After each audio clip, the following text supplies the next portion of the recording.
US is the clear winner in the AI race. That's according to ASML CEO Christophe Fouquet. He sat down with Bloomberg Tech Europe's Tom McKenzie earlier today on the sidelines of the Viva Tech conference in Paris. Here's what he had to say about his thoughts on the global AI race. If we compare how we do on the entire ecosystem versus the US and China, I think today the US is a clear winner. I mean, they are looking at champion across the entire AI semi-ecosystem.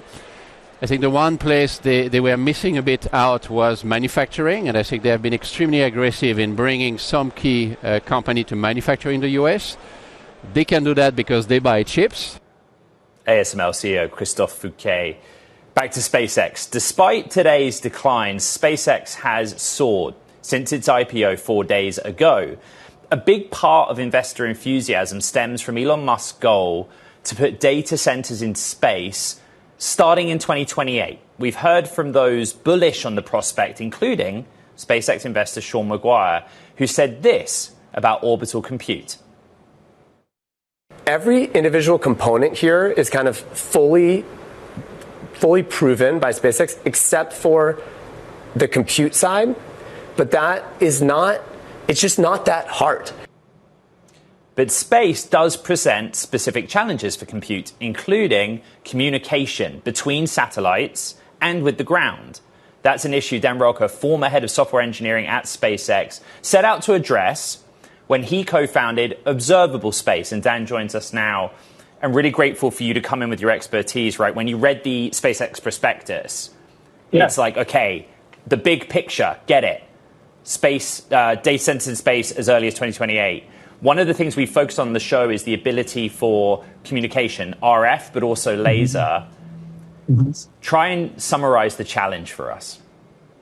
Yeah, you know, like everyone's known for a long time that laser communication is the next generation of communication for space. You saw that really as Starlink was getting built with the ISL links between satellites that are in orbit.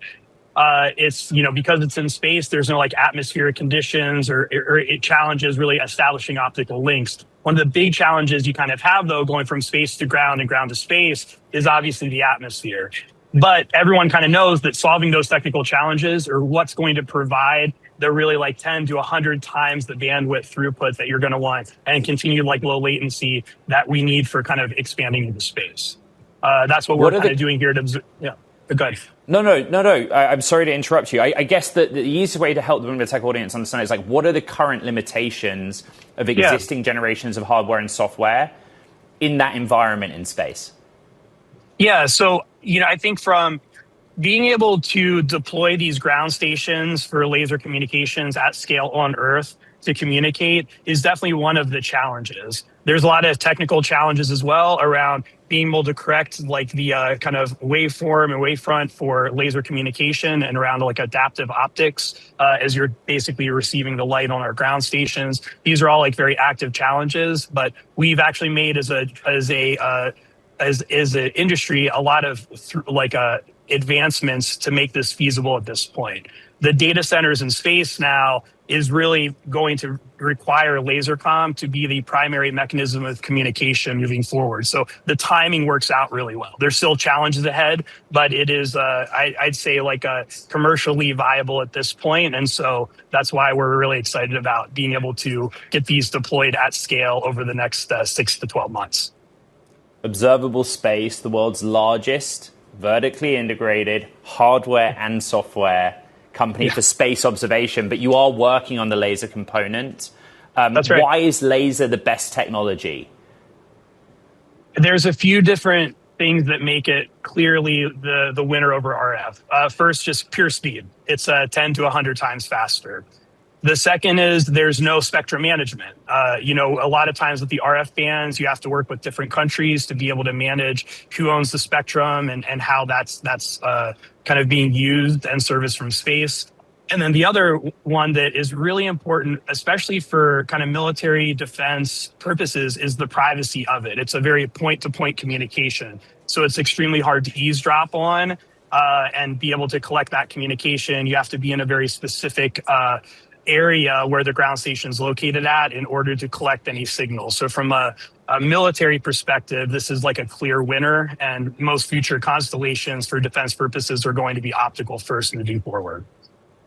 Dan, the basic idea of SpaceX going public is also that it will shine a light on commercial space. You know, Totally. SpaceX likes to do a lot of stuff itself, but do you see a kind of ripple effect or even an opportunity to work with SpaceX on those technologies?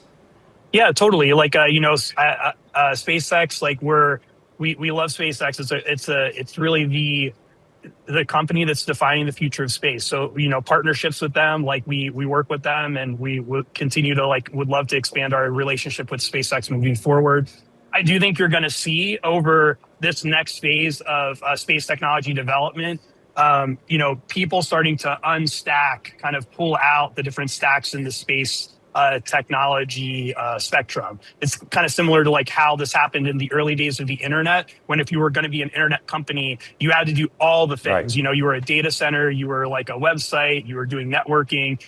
As the space economy and kind of space technology matures, you're going to see these different layers being pulled out. We're that communication, optical communication infrastructure layer that is now pulled out, and people can just buy our products off the shelf, turnkey solutions to establish optical comms from Earth to space and space to Earth.